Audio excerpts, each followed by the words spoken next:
Hey y'all, welcome back to When the Silence Hits. If you've been listening, then you already know um, that this podcast is personal.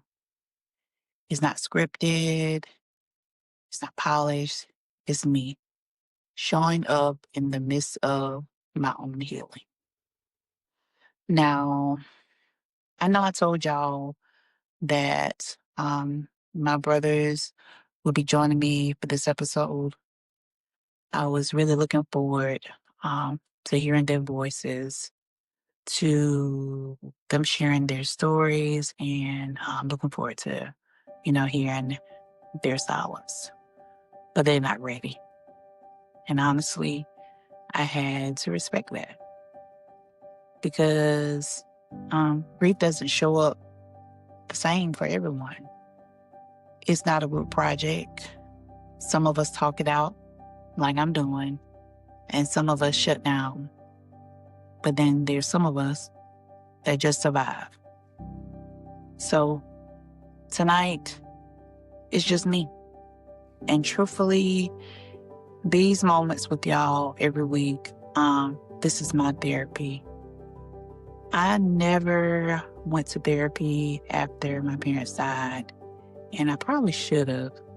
I know I really should have, but I thought I could handle it. I told myself, you're always the strong one. You're strong. You got kids depending on you. You don't have time to fall apart. But falling apart doesn't always ask for permission. It just happens. And instead of getting help, I just kept pushing through. Working, smiling, being the strong one. But, inside I was numb.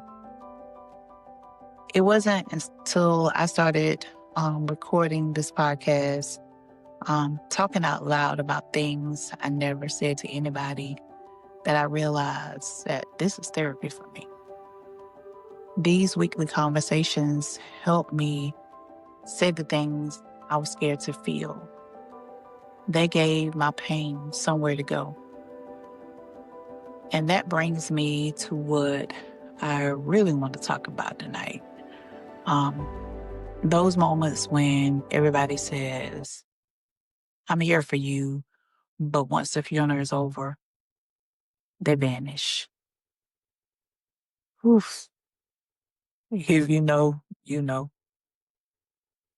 Vanished. During the funeral week, everybody's around. You got food everywhere, your phone steady buzzing, people checking in every hour, and you almost start to believe that love is going to stay consistent.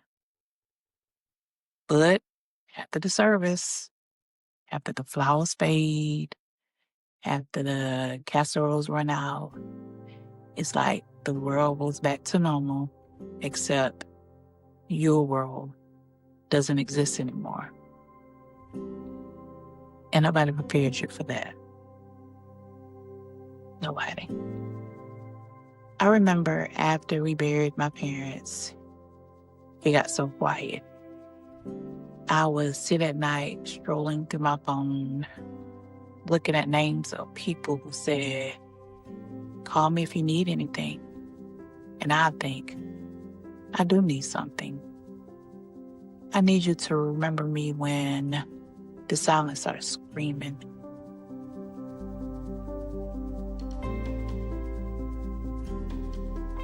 Yeah, screaming. You don't want to sound needy, so you just sit there along with your grief, pretending like you're okay when you're not. There were plenty of nights earlier silence screamed at me, and I cried and cried and cried. Sometimes I still cry, but I know I got to keep going. I got to be strong. So those words, I'm here for you, they start to sound like background noise. Grief will show you who really means it. It'll show you who's there for the picture and who's there for the pain. And listen, that realization, it hurts. Because some of the people you expected to show up just don't. And it's not always out of malice. It's just because people don't know what to do with your pain. They don't know how to sit in the silence with you. They're afraid of saying the wrong thing, so they say nothing at all. But that silence can feel like abandonment. Like they just left you high and dry. I can't tell you how many nights I laid in bed replaying people's words. We're going to stay close. You can always call me. You can check on me. Or I'll check on you. And then nothing. Absolutely nothing. Months go by, and it's just you and your memories. Memories of what was. It's wild how death rearranges relationships. People you barely talk to start showing up, while the ones you thought would never leave fade away. And you just start realizing that family isn't just blood. It's presence. It's consistency. It's that one person who sends a random text on your mama's birthday saying, I know today's hard. Or that coworker who sees you holding it together and says, you don't have to be strong today. I remember on my dad's birthday this year, July 20th, one of my uncles called me early in the morning and said, hey, I know it's your dad's birthday. And since I couldn't tell him happy birthday, thought I'd tell his daughter happy birthday for him. And I thought that was sweet for him to think of me. Those are the real ones. The ones who see your pain even when you're quiet about it. I learned through all of this that sometimes God will strip every voice around you so that you can finally hear your voice. And that's how these weekly episodes have become those godly conversations for me. My way of hearing myself again. Because for a long time, I didn't know who I was outside of the daughter who lost both parents 9 days apart. I was just existing, going to work, taking care of my kids, but I wasn't living. This podcast gave me a place to breathe again, to process, to say, yeah, I'm still hurting, but I'm healing too. So if you're listening to me tonight and you're grieving, if you're angry because people left you in silence after the funerals, if you're trying to hold everything together but nobody's checking on you, just know that you're not crazy for feeling how you feel. You're not weak for wanting somebody to show up. You're human. And I know that lonely feeling all too well. But listen to me. That silence is where healing starts. Because that's where you meet yourself again. That's where you and God start having real conversations. And sometimes that's the only therapy you'll get until you're ready to actually go sit on somebody's couch.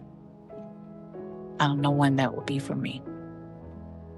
So if talking out loud helps, talk. If writing helps, write. If crying helps, cry.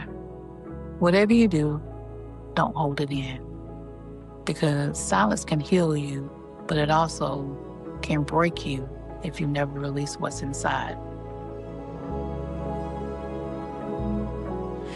Grief, it's not a one-time event. It's a lifetime of learning to breathe differently. And some days, that's all I can do. Just breathe.